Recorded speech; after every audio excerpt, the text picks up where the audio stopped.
ស្ដីបងប្អូនបាទយើងមកដល់ប្រឡងទៀតហើយមានយើងលេងផ្លែ4ហ៊ុនបងប្អូនដៃ2លីដៃនេះមមខ្លាំងបងប្អូនបាទឲ្យធ្ងន់យើងលេងម៉ាស៊ីនក្រោមត្រូវបងប្អូនបាទលេងនេះខ្លីបាទនេះខ្លី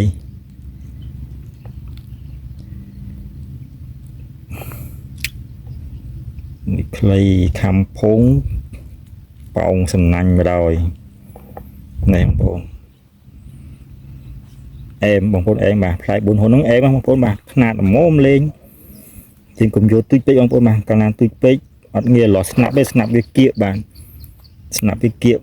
មួយគល់ផ្លែអញ្ចឹងអត់ងាយលាស់ស្នាប់ទេផ្លែទូចស្អាតល្អមើលមែនប៉ុន្តែពេលខ្លះវាពិបាកលេងអញ្ចឹងបងប្អូនបាទ